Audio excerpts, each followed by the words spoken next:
بسم الله الرحمن الرحيم ياسين والقرآن الحكيم إنك لمن المرسلين على صراط مستقيم تنزيل العزيز الرحيم لتنذر قوما ما أنذر آباؤهم فهم غافلون لقد حق القول على أكثرهم فهم لا يؤمنون إنا جعلنا في أعناقهم أغلالا فهي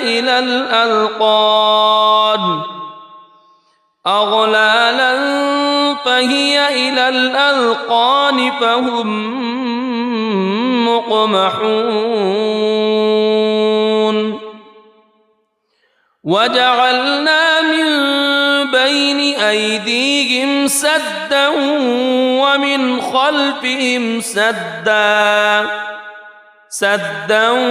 ومن خلفهم سدا فأغشيناهم فهم لا يبصرون وسواء عليهم أأنذرتهم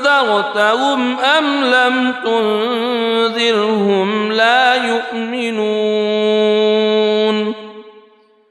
إنما تنذر من اتبع الذكر وخشي الرحمن بالغيب فبشره بمغفرة وأجر كريم إنا نحن نحيي الموتى ونكتب ما قدموا وآثارهم وكل شيء أحصيناه في إمام مبين واضرب لهم مثلا أصحاب القرية إذ جاءها المرسلون إذ أرسلنا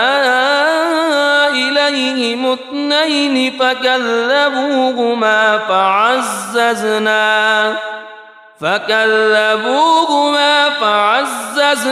بثالث فقالوا إنا إليكم مرسلون قالوا ما أنتم إلا بشر مثلنا وما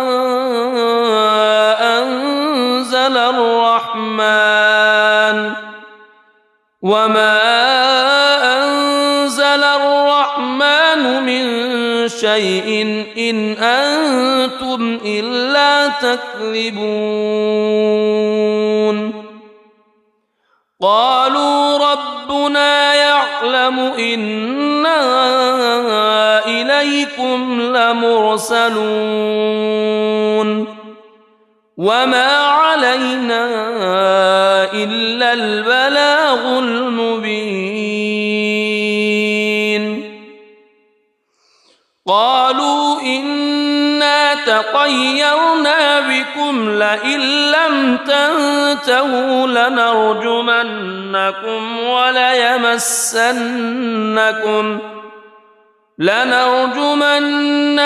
وليمسنكم منا عذاب أليم قالوا طائركم معكم أئن ذكرتم بل أنتم قوم مسرفون وجاء من أقصى المدينة رجل يسعى قال يا قوم اتبعوا المرسلين اتبعوا من لا يسألكم أجرا وهم مهتدون وما لي لا أعبد الذي فطرني وإليه ترجعون أأتخذ من دونه آلهة إن يردني الرحمن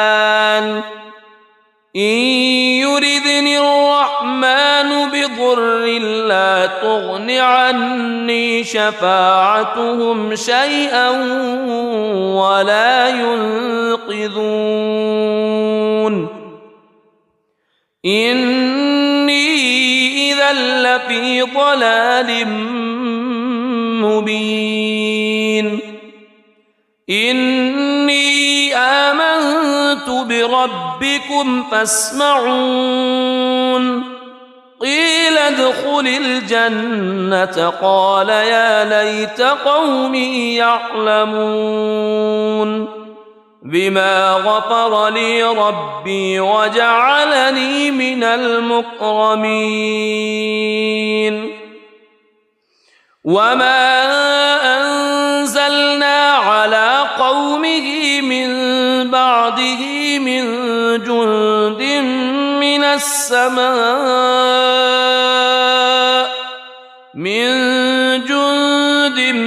من السماء وما كنا منزلين إن كانت إلا صيحة واحدة فإذا هم خامدون يا حسرة على العباد ما يأتيهم من رسول إلا كانوا به يستهزئون ألم يروا كم أهلكنا قبلهم من القرون أنهم إليهم لا يرجعون وإن كل لما جميع لدينا محضرون وآية لهم الأرض الميتة أحييناها وأخرجنا منها حبا فمنه يأكلون وجعلنا فيها جنات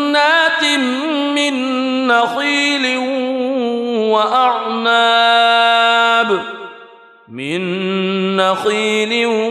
وأعناب وفجرنا فيها من العيون ليأكلوا من ثمره وما عملته أيديهم أفلا يشكرون سبحان الذي خلق الأزواج كلها مما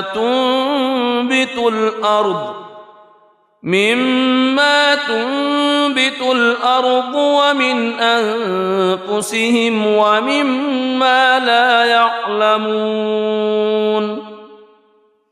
وآية لهم الليل نسلخ منه النهار فإذا هم مظلمون والشمس تجري لمستقر لها ذلك تقدير العزيز العليم والقمر قدرناه منازل حتى عاد كالعرجون القديم لا الشمس ينبغي لها أن تدرك القمر ولا الليل سابق النهار وكل في فلك يسبحون وآية لهم أنا حملنا ذريتهم في الفلك المشحون وخلقنا لهم من مثله ما يركبون وإن نشأ نغرقهم فلا صريخ لهم ولا هم ينقذون إلا رحمة منا ومتاعا إلى حين وإذا قيل لهم اتقوا ما بين أيديكم وما خلفكم لعلكم ترحمون وما تأتيهم من آية من آيات ربهم إلا كانوا عنها معرضين وإذا قيل لهم أنفقوا مما رزقكم الله قال الذين كفروا للذين آمنوا أنطعم من لو يشاء الله أطعمه إن أنتم إلا في ضلال مبين ويقولون متى هذا الوعد إن كنتم صادقين ما ينظرون إلا صيحة واحدة تأخذهم وهم يخصمون فلا يستطيعون توصية ولا إلى أهلهم يرجعون ونفخ في الصور فإذا هم من الأجداث إلى ربهم ينسلون قالوا يا ويلنا من بعثنا من مرقدنا هذا ما وعد الرحمن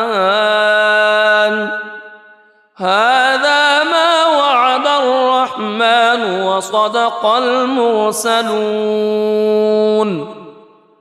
إن كانت إلا صيحة واحدة فإذا هم جميع لدينا محضرون فاليوم لا تظلم نفس شيئا ولا تجزون إلا ما كنتم تعملون إن أصحاب الجنة اليوم في شغل فاكهون هم وأزواجهم في ظلال على الأرائك متكئون لهم فيها فاكهة ولهم ما يدعون سلام قولا من رب رحيم وامتازوا اليوم أيها المجرمون ألم أعهد إليكم يا بني ألا تعبدوا الشيطان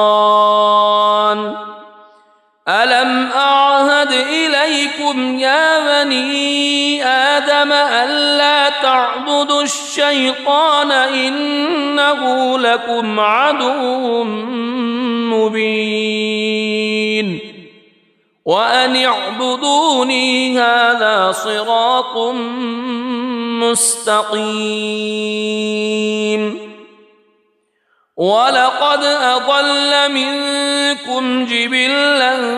كثيرا أفلم تكونوا تعقلون هذه جهنم التي كنتم توعدون اصلوها اليوم بما كنتم تكفرون اليوم نختم على أفواههم وتكلمنا أيديهم وتشهد أرجلهم بما كانوا يكسبون ولو نشاء لطمسنا على أعينهم فاستبقوا الصراط فأنى يبصرون ولو نشاء لمسخناهم على مكانتهم فما استطاعوا مضيا ولا يرجعون ومن نعمره ننكسه في الخلق أفلا يعقلون وما علمناه الشعر وما ينبغي له إن هو إلا ذكر وقرآن مبين لينذر من كان حيا ويحق القول على الكافرين أولم يروا أنا خلقنا لهم مما عملت أيدينا أنعاما فهم لها مالكون وذللناها لهم فمنها ركوبهم ومنها يأكلون ولهم فيها منافع ومشارب أفلا يشكرون واتخذوا من دون الله آلهة لعلهم ينصرون لا يستطيعون نصرهم وهم لهم جند محضرون فلا يحزنك قولهم إنا نعلم ما يسرون وما يعلنون أولم ير الإنسان أنا خلقناه من نطفة فإذا هو خصيم مبين وضرب لنا مثلا ونسي خلقه قال من يحيي العظام وهي رميم قل يحييها الذي أنشأها أول مرة وهو بكل خلق عليم الذي جعل لكم من الشجر الأخضر نارا فإذا أنتم منه توقدون أوليس الذي خلق السماوات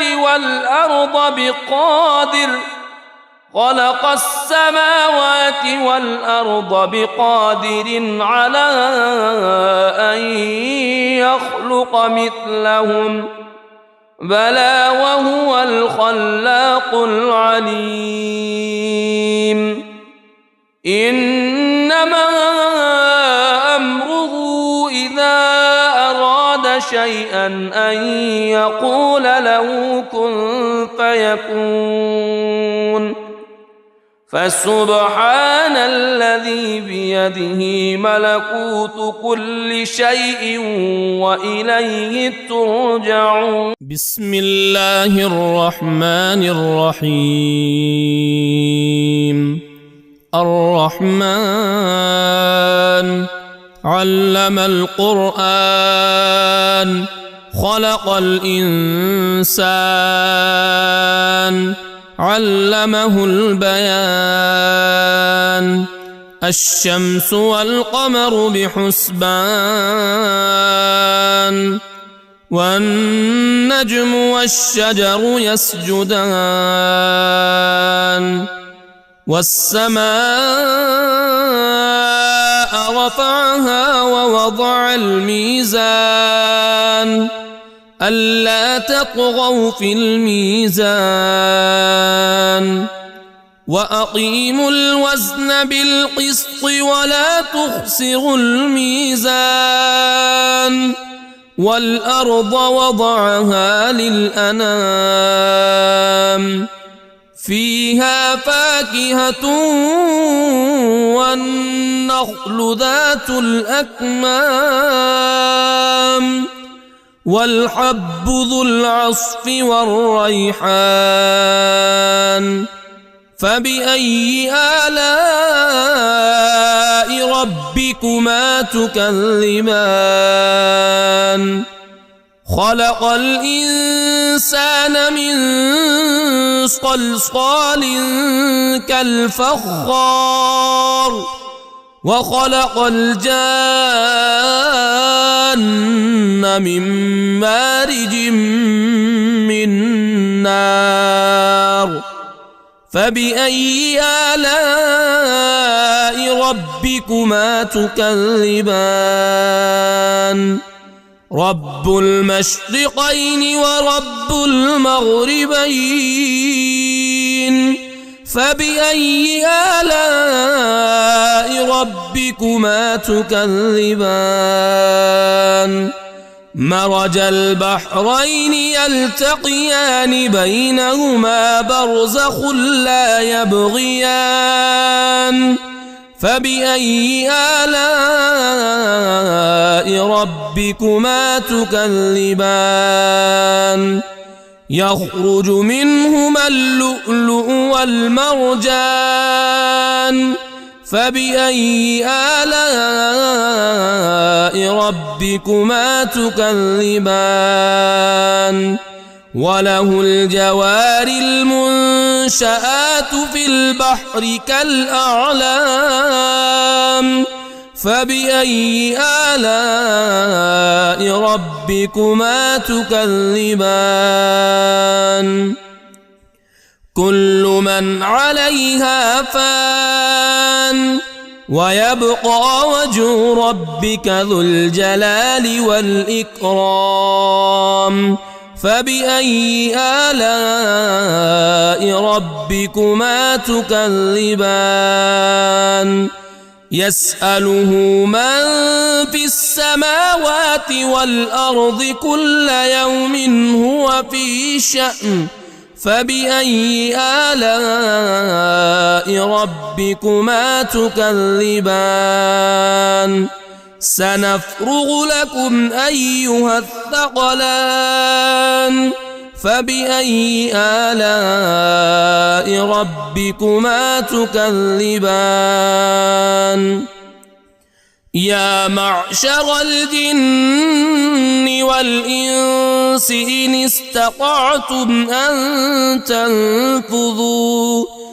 إن استطعتم أن تنفذوا من أقطار السماوات والأرض فانفذوا لا تنفذون إلا بسلطان فبأي آلاء ربكما تكذبان يرسل عليكما شواظ من نار ونحاس فلا تنتصران فبأي آلاء ربكما تكذبان فإذا انشقت السماء فكانت وردة كالدهان فبأي آلاء ربكما تكذبان فيومئذ لا يسأل عن ذنبه إنس ولا جان فبأي آلاء ربكما تكذبان يعرف المجرمون بسيماهم فيؤخذ بالنواصي والأقدام فبأي آلاء ربكما تكذبان هذه جهنم التي يكذب بها المجرمون يطوفون بينها وبين حميم آن فبأي آلاء ربكما تكذبان ولمن خاف مقام ربه جنتان فبأي آلاء ربكما تكذبان ذواتا أفنان فبأي آلاء ربكما تكذبان فيهما عينان تجريان فبأي آلاء ربكما تكذبان فيهما من كل فاكهة زوجان فبأي آلاء ربكما تكذبان متكئين على فرش بطائنها من استبرق وجنى الجنتين دان فبأي آلاء ربكما تكذبان فيهن قاصرات الطرف لم يطمثهن إنس قبلهم ولا جان فبأي آلاء ربكما تكذبان كأنهن الياقوت والمرجان فبأي آلاء ربكما تكذبان هل جزاء الإحسان إلا الإحسان فبأي آلاء ربكما تكذبان ومن دونهما جنتان فبأي آلاء ربكما تكذبان مدهامتان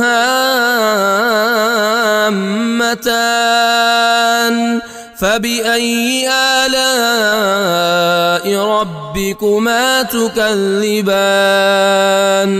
فيهما عينان نضاختان فبأي آلاء ربكما تكذبان فيهما فاكهة ونخل ورمان فبأي آلاء ربكما تكذبان فيهن خيرات حسان فبأي آلاء ربكما تكذبان حور مقصورات في الخيام فبأي آلاء ربكما تكذبان لم يطمثهن إنس قبلهم ولا جان فبأي آلاء ربكما تكذبان متكئين على رفرف خضر وعبقري حسان فبأي آلاء ربكما تكذبان تبارك اسم ربك ذي الجلال والإكرام بسم الله الرحمن الرحيم ياسين والقرآن الحكيم إنك لمن المرسلين على صراط مستقيم تنزيل العزيز الرحيم لتنذر قوما ما أنذر آباؤهم فهم غافلون لقد حق القول على أكثرهم فهم لا يؤمنون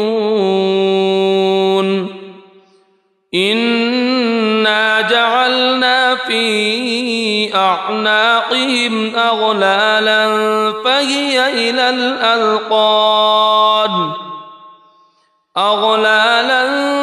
فهي إلى الأذقان فهم مقمحون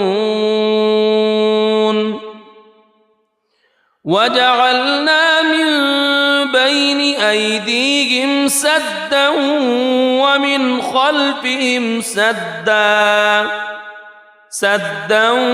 ومن خلفهم سدا فأغشيناهم فهم لا يبصرون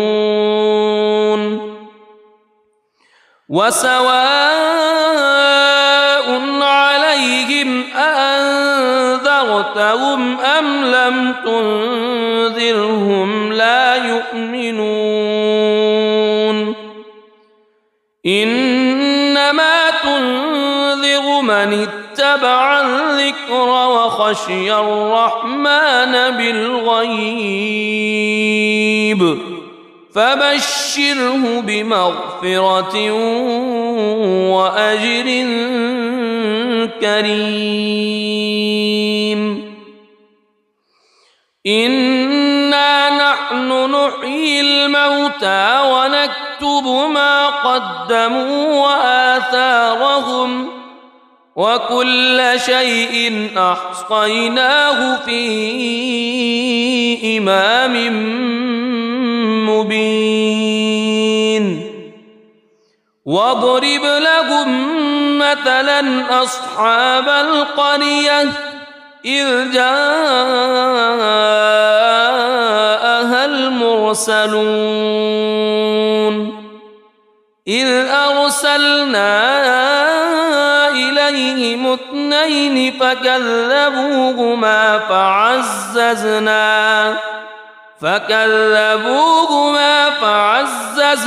بثالث فقالوا إنا إليكم مرسلون قالوا ما أنتم إلا بشر مثلنا وما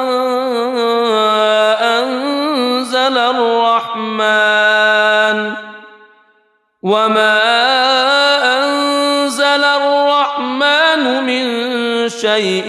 إن أنتم إلا تكذبون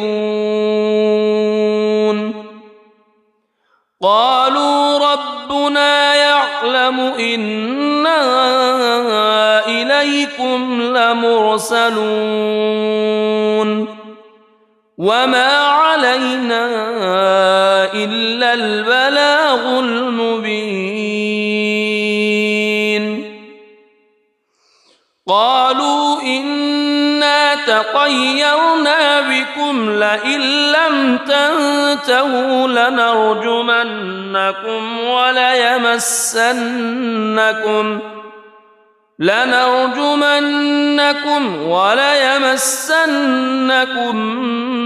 منا عذاب أليم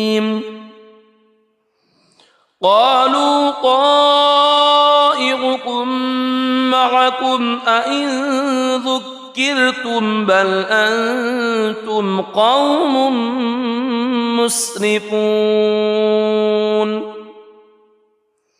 وجاء من أقصى المدينة رجل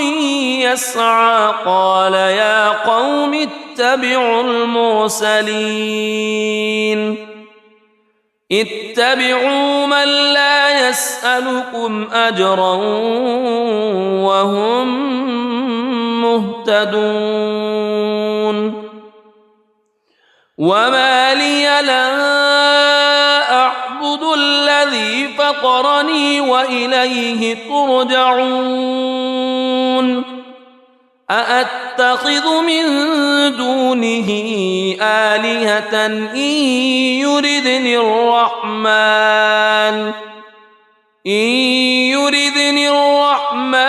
بضر لا تغن عني شفاعتهم شيئا ولا ينقذون إني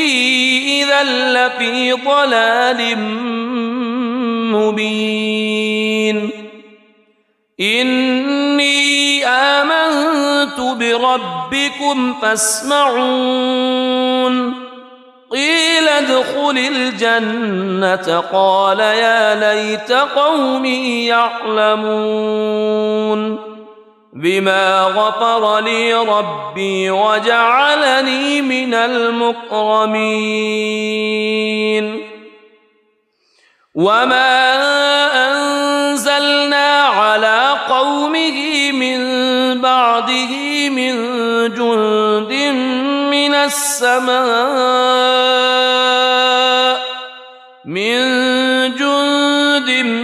من السماء وما كنا منزلين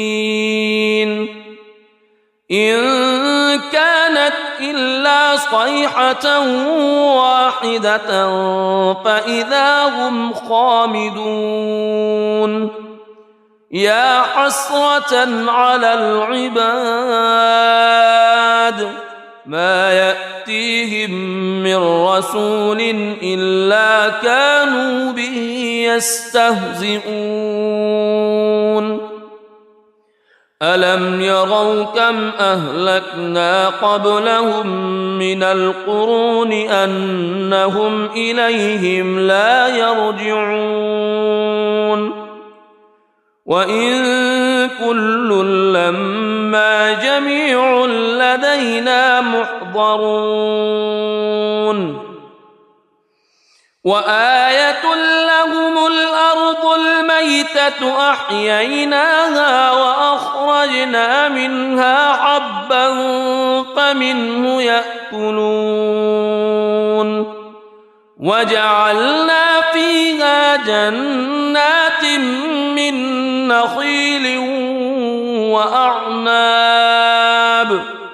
من نخيل وأعناب وفجرنا فيها من العيون ليأكلوا من ثمره وما عملته أيديهم أفلا يشكرون سبحان الذي خلق الأزواج كلها مما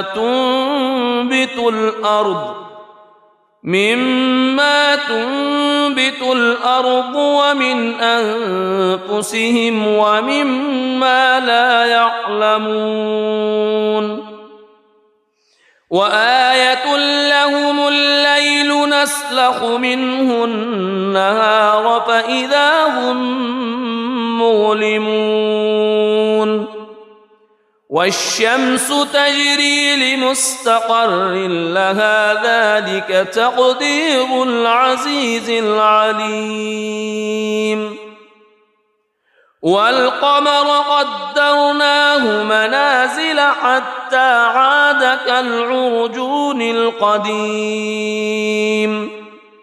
لا الشمس ينبغي لها أن تدرك القمر ولا الليل سابق النهار وكل في فلك يسبحون وآية لهم أنا حملنا ذريتهم في الفلك المشحون وخلقنا لهم من مثله ما يركبون وإن نشأ نغرقهم فلا صريخ لهم ولا هم ينقذون إلا رحمة منا ومتاعا إلى حين وإذا قيل لهم اتقوا ما بين أيديكم وما خلفكم لعلكم ترحمون وما تأتيهم من آية من آيات ربهم إلا كانوا عنها معرضين وإذا قيل لهم أنفقوا مما رزقكم الله قال الذين كفروا للذين آمنوا أنطعم من لو يشاء الله أطعمه إن أنتم إلا في ضلال مبين ويقولون متى هذا الوعد إن كنتم صادقين ما ينظرون إلا صيحة واحدة تأخذهم وهم يخصمون فلا يستطيعون توصية ولا إلى أهلهم يرجعون ونفخ في الصور فإذا هم من الأجداث إلى ربهم ينسلون قالوا يا ويلنا من بعثنا من مرقدنا هذا ما وعد الرحمن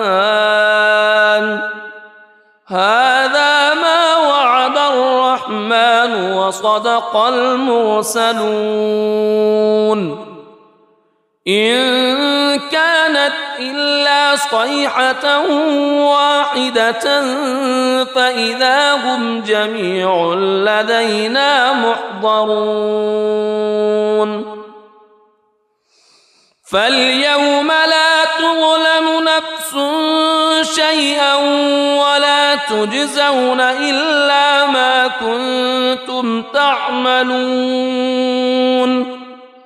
إن أصحاب الجنة اليوم في شغل فاكهون هم وأزواجهم في ظلال على الأرائك متكئون لهم فيها فاكهة ولهم ما يدعون سلام قولا من رب رحيم وامتازوا اليوم أيها المجرمون ألم أعهد إليكم يا بني ألا تعبدوا الشيطان ألم أعهد إليكم يا بني آدم ألا تعبدوا الشيطان إنه لكم عدو مبين وأن اعبدوني هذا صراط مستقيم ولقد أضل منكم جبلا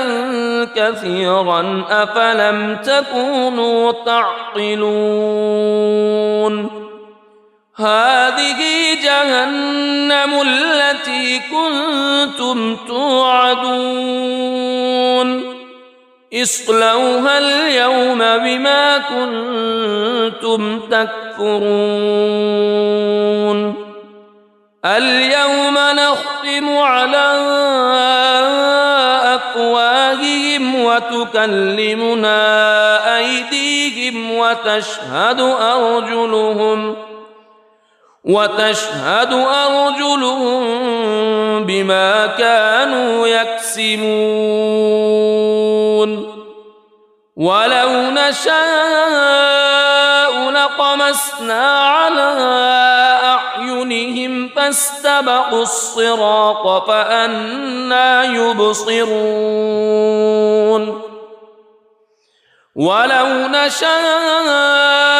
لمسخناهم على مكانتهم فما استطاعوا مضيا ولا يرجعون ومن نعمره ننكسه في الخلق أفلا يعقلون وما علمناه الشعر وما ينبغي له إن هو إلا ذكر وقرآن مبين لينذر من كان حيا ويحق القول على الكافرين أولم يروا أنا خلقنا لهم مما عملت أيدينا أنعاما فهم لها مالكون وذللناها لهم فمنها ركوبهم ومنها يأكلون ولهم فيها منافع ومشارب أفلا يشكرون واتخذوا من دون الله آلهة لعلهم ينصرون لا يستطيعون نصرهم وهم لهم جند محضرون فلا يحزنك قولهم إنا نعلم ما يسرون وما يعلنون أولم ير الإنسان أنا خلقناه من نطفة فإذا هو خصيم مبين وضرب لنا مثلا ونسي خلقه قال من يحيي العظام وهي رميم قل يحييها الذي أنشأها أول مرة وهو بكل خلق عليم الذي جعل لكم من الشجر الأخضر نارا فإذا أنتم منه توقدون أوليس الذي خلق السماوات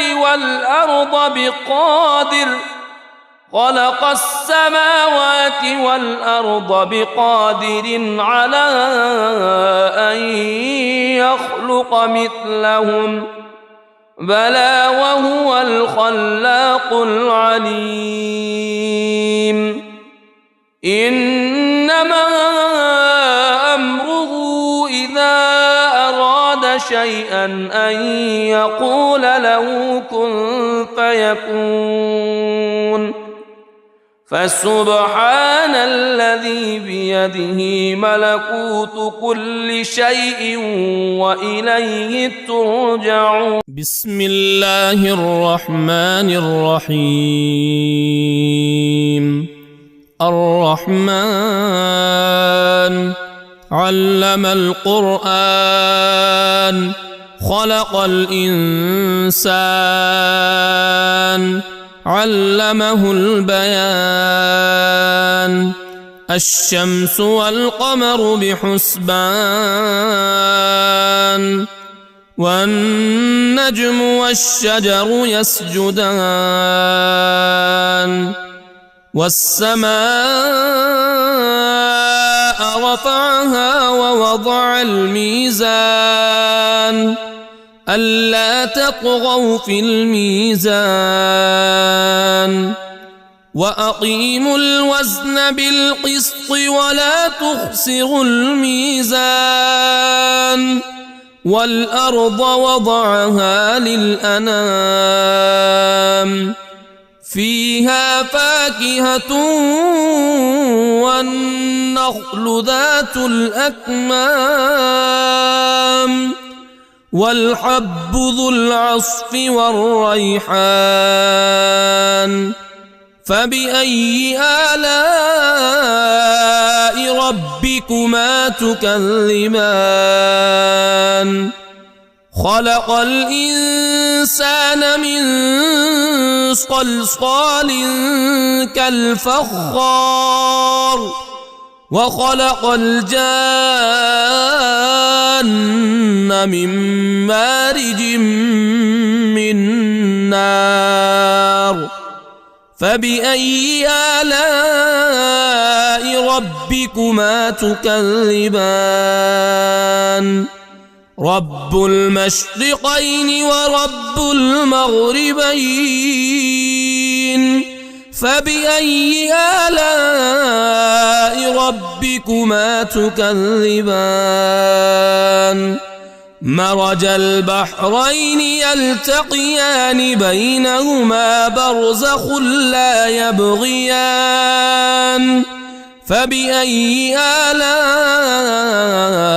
ربكما تكذبان؟ يخرج منهما اللؤلؤ والمرجان. فبأي آلاء ربكما تكذبان؟ وله الجوار المنشآت في البحر كالأعلام. فبأي آلاء ربكما تكذبان؟ كل من عليها فان ويبقى وجه ربك ذو الجلال والإكرام. فبأي آلاء ربكما تكذبان؟ يسأله من في السماوات والأرض كل يوم هو في شأن. فبأي آلاء ربكما تكذبان؟ سنفرغ لكم أيها الثقلان. فبأي آلاء ربكما تكذبان؟ يا معشر الجن والإنس إن استطعتم أن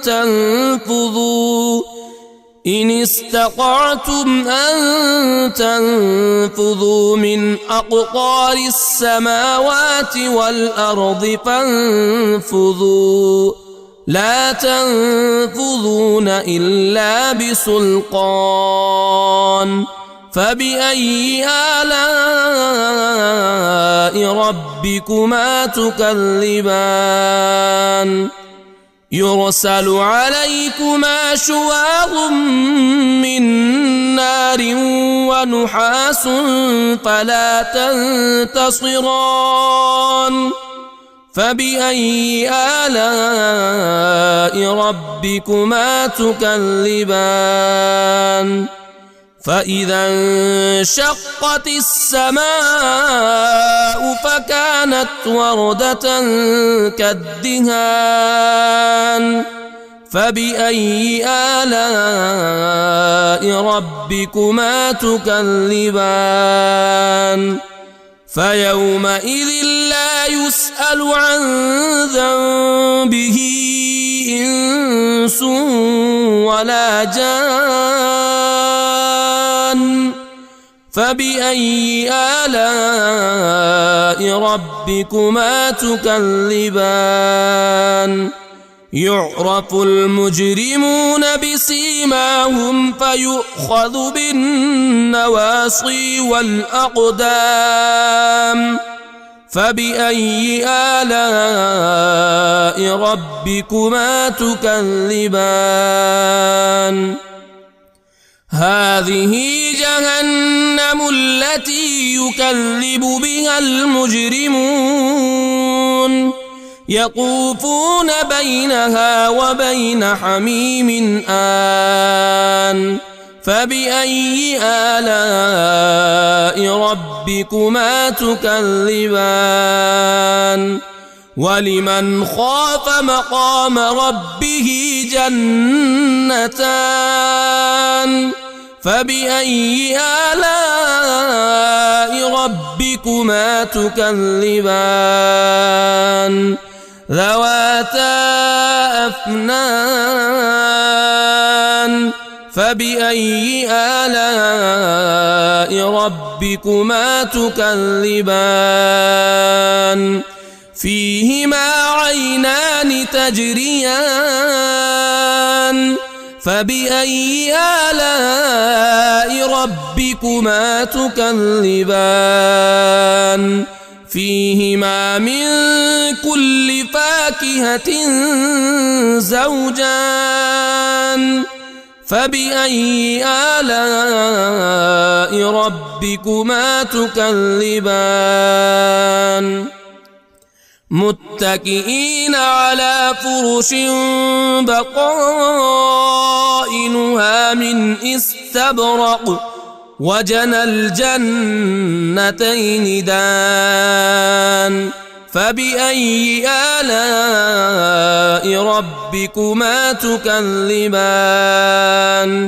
فيهن قاصرات الطرف لم يطمثهن إنس قبلهم ولا جان فبأي آلاء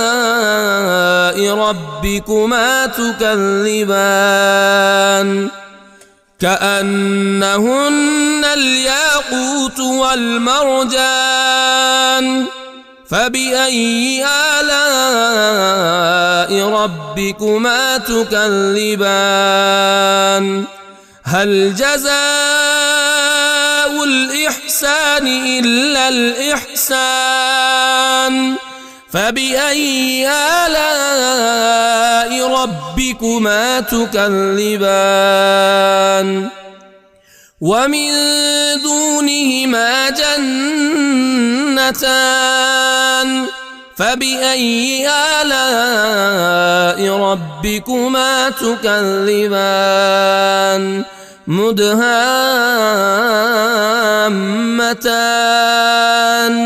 فبأي آلاء ربكما تكذبان فيهما عينان نضاختان فبأي آلاء ربكما تكذبان فيهما فاكهة ونخل ورمان فبأي آلاء ربكما تكذبان فيهن خيرات حسان فبأي آلاء ربكما تكذبان حور مقصورات في الخيام فبأي آلاء ربكما تكذبان لم يطمثهن إنس قبلهم ولا جان فبأي آلاء ربكما تكذبان متكئين على رفرف خضر وعبقري حسان فبأي آلاء ربكما تكذبان تبارك اسم ربك ذي الجلال والإكرام بسم الله الرحمن الرحيم ياسين والقرآن الحكيم إنك لمن المرسلين على صراط مستقيم تنزيل العزيز الرحيم لتنذر قوما ما أنذر آباؤهم فهم غافلون لقد حق القول على أكثرهم فهم لا يؤمنون إنا جعلنا في أعناقهم أغلالا فهي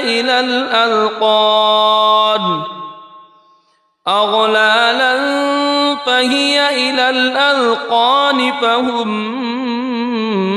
مقمحون وجعلنا من بين أيديهم سدا ومن خلفهم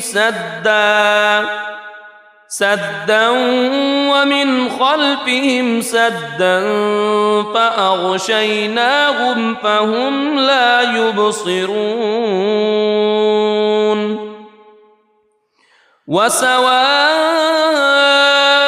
عليهم أأنذرتهم أم لم تنذرهم لا يؤمنون إنما تنذر من اتبع الذكر وخشي الرحمن بالغيب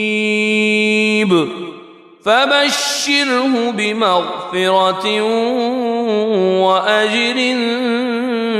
كريم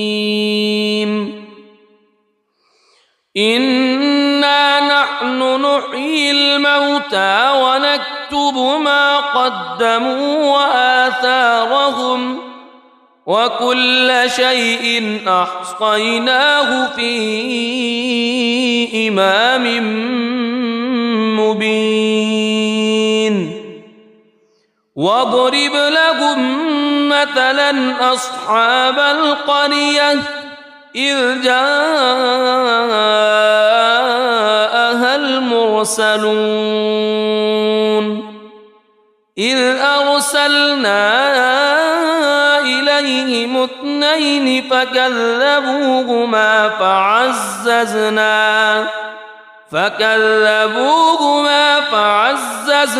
بثالث فقالوا إنا إليكم مرسلون قالوا ما أنتم إلا بشر مثلنا وما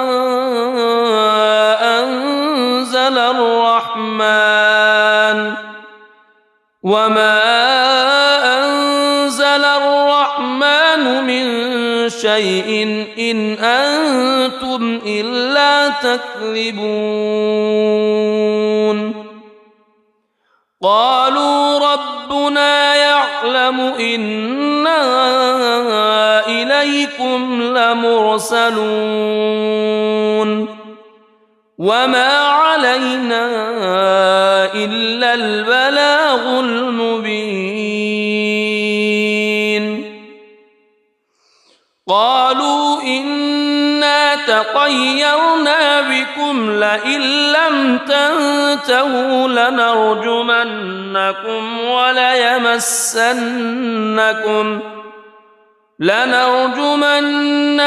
وليمسنكم منا عذاب أليم قالوا طائركم معكم أئن ذكرتم بل أنتم قوم مسرفون وجاء من أقصى المدينة رجل يسعى قال يا قوم اتبعوا اتبعوا من لا يسألكم أجرا وهم مهتدون وما لي لا أعبد الذي فطرني وإليه ترجعون أأتخذ من دونه آلهة إن يردني الرحمن بضر لا تغن عني شفاعتهم شيئا ولا ينقذون إني إذا لفي ضلال مبين إني آمنت بربكم فاسمعون قيل ادخل الجنة قال يا ليت قومي يعلمون بما غفر لي ربي وجعلني من المكرمين وما أنزلنا على قومه من بعده من جند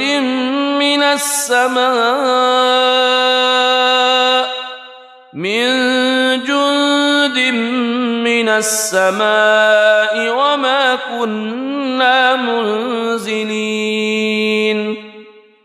إن كانت إلا صيحة واحدة فإذا هم خامدون يا حسرة على العباد ما يأتيهم من رسول إلا كانوا به يستهزئون ألم يروا كم أهلكنا قبلهم من القرون أنهم إليهم لا يرجعون وإن كل لما جميع لدينا محضرون وآية لهم الأرض الميتة أحييناها وأخرجنا منها حبا فمنه يأكلون وجعلنا فيها جنات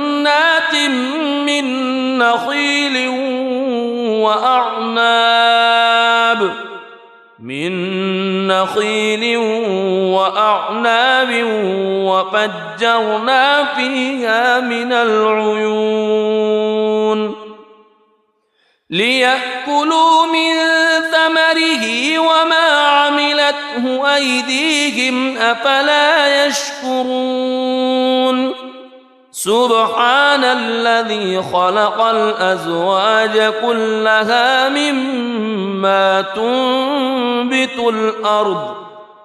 مما تنبت الأرض ومن أنفسهم ومما لا يعلمون وآية لهم الليل نسلخ منه النهار فإذا هم مظلمون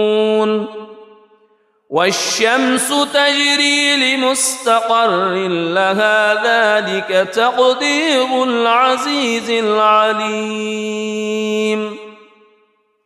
والقمر قدرناه منازل حتى عاد كالعرجون القديم لا الشمس ينبغي لها أن تدرك القمر ولا الليل سابق النهار وكل في فلك يسبحون وآية لهم أنا حملنا ذريتهم في الفلك المشحون وخلقنا لهم من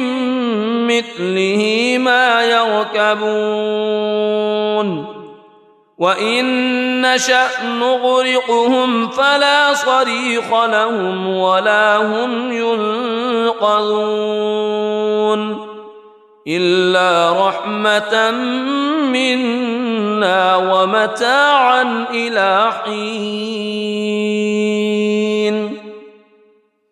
وإذا قيل لهم اتقوا ما بين أيديكم وما خلفكم لعلكم ترحمون وما تأتيهم من آية من آيات ربهم إلا كانوا عنها معرضين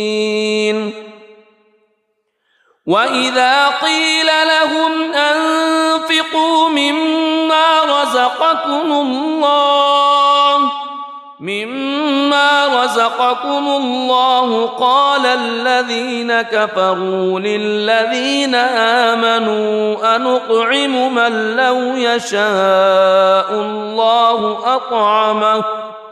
إن أنتم إلا في ضلال مبين ويقولون متى هذا الوعد إن كنتم صادقين ما ينظرون إلا صيحة واحدة تأخذهم وهم يخصمون فلا يستطيعون توصية ولا إلى أهلهم يرجعون ونفخ في الصور فإذا هم من الأجداث إلى ربهم ينسلون قالوا يا ويلنا من بعثنا من مرقدنا هذا ما وعد الرحمن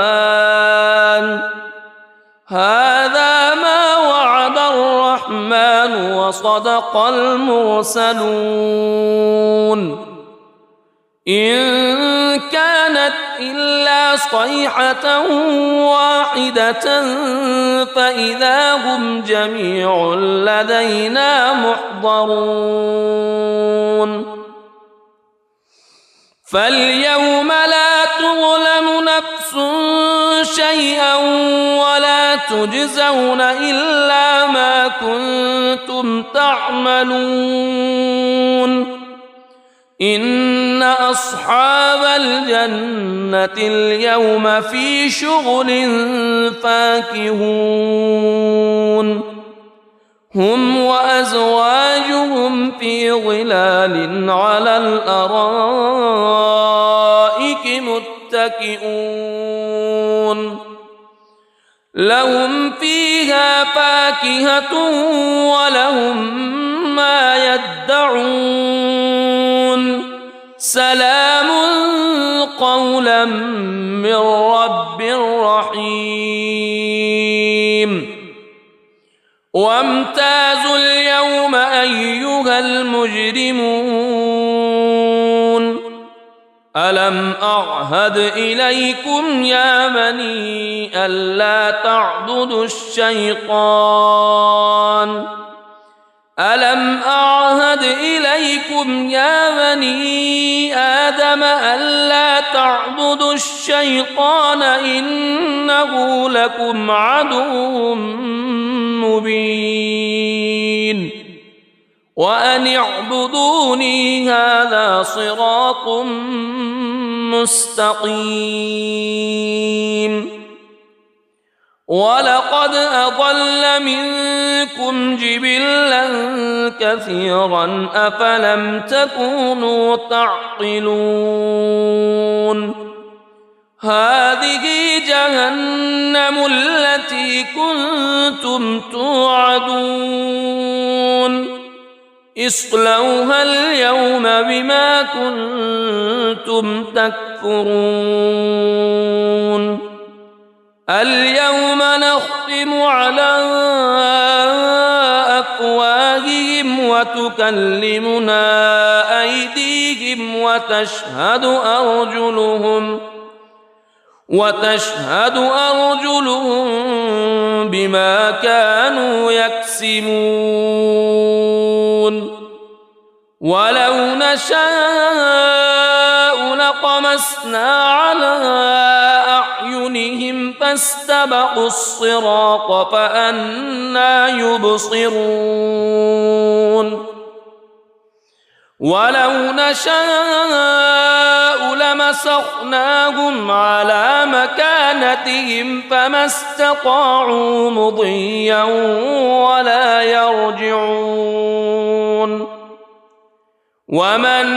نعمره ننكسه في الخلق أفلا يعقلون وما علمناه الشعر وما ينبغي له إن هو إلا ذكر وقرآن مبين لينذر من كان حيا ويحق القول على الكافرين أولم يروا أنا خلقنا لهم مما عملت أيدينا أنعاما فهم لها مالكون وذللناها لهم فمنها ركوبهم ومنها يأكلون ولهم فيها منافع ومشارب أفلا يشكرون واتخذوا من دون الله آلهة لعلهم ينصرون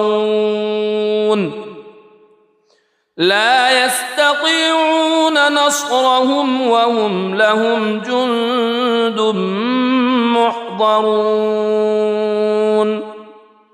فلا يحزنك قولهم إنا نعلم ما يسرون وما يعلنون أولم ير الإنسان أنا خلقناه من نطفة فإذا هو خصيم مبين وضرب لنا مثلا ونسي خلقه قال من يحيي العظام وهي رميم قل يحييها الذي أنشأها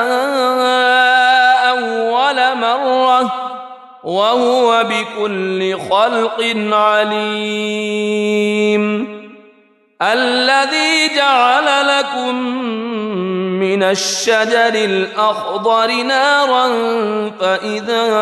أنتم منه توقدون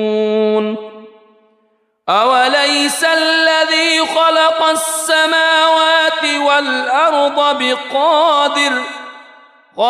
السماوات والأرض بقادر على أن يخلق مثلهم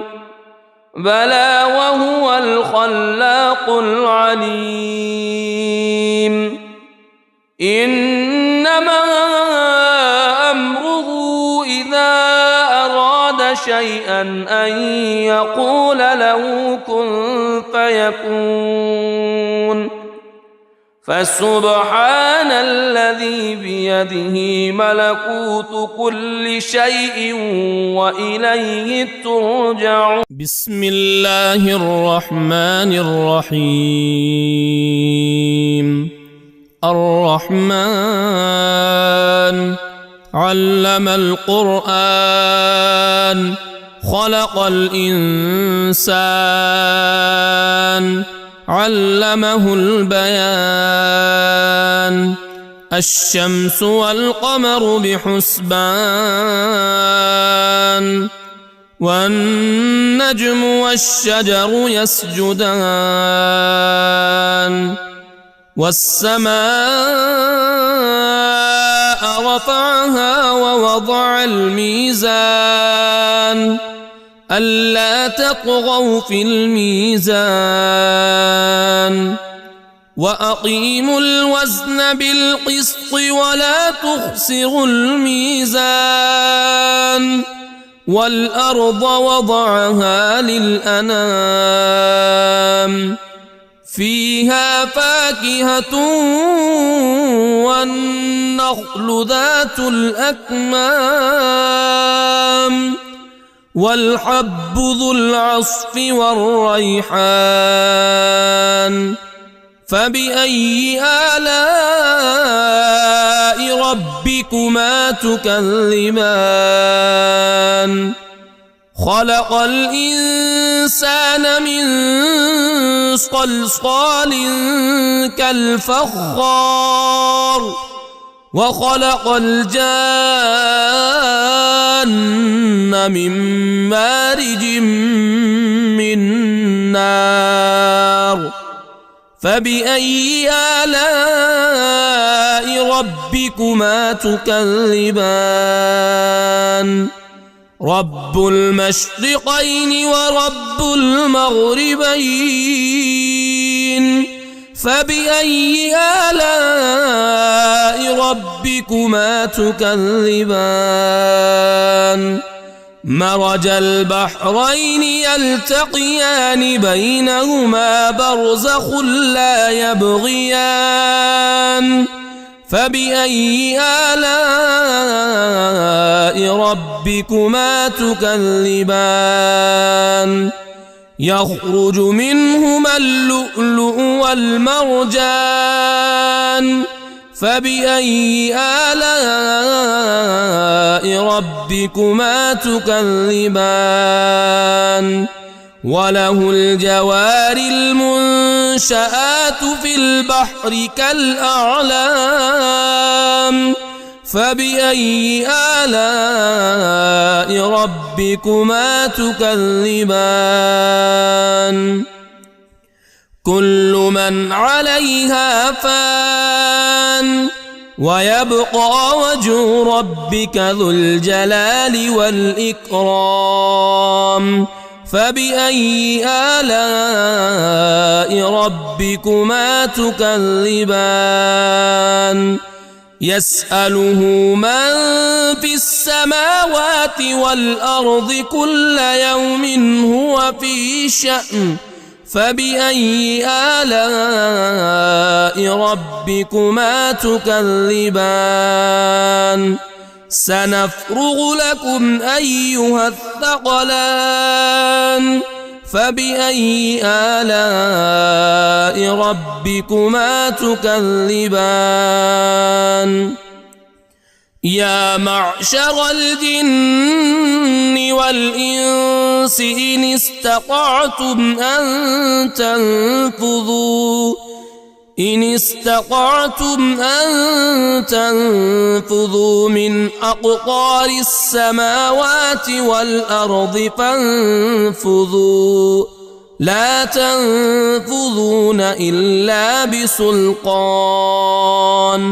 فبأي آلاء ربكما تكذبان يرسل عليكما شواظ من نار ونحاس فلا تنتصران فبأي آلاء ربكما تكذبان فإذا انشقت السماء فكانت وردة كالدهان فبأي آلاء ربكما تكذبان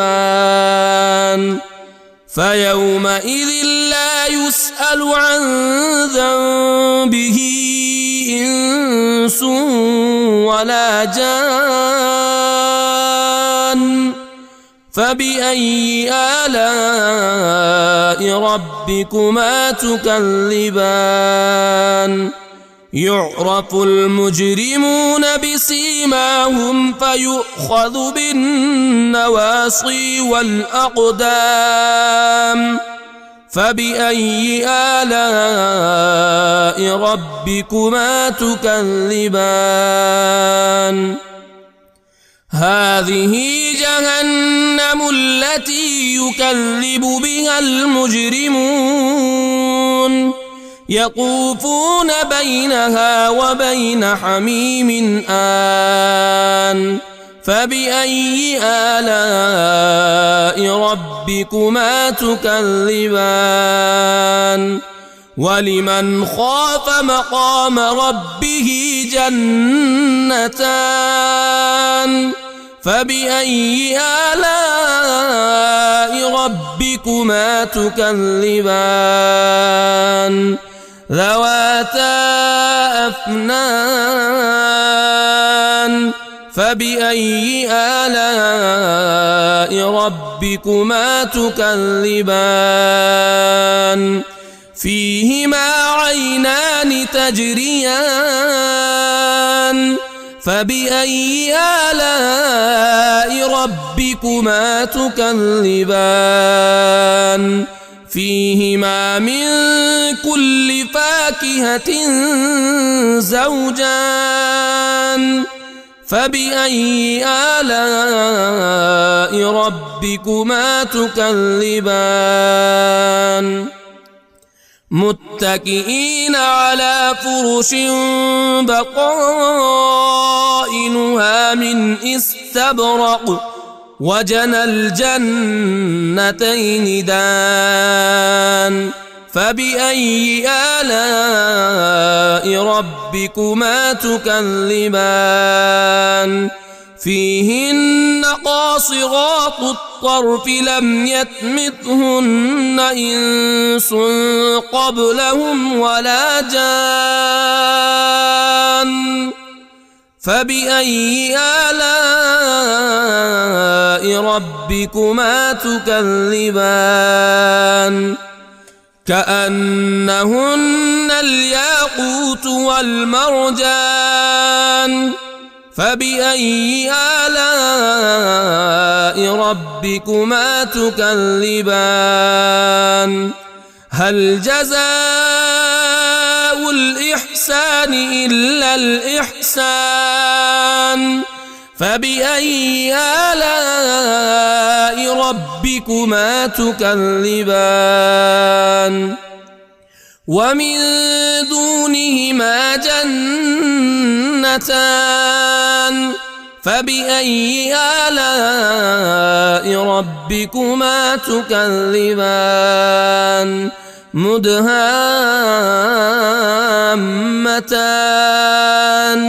فبأي آلاء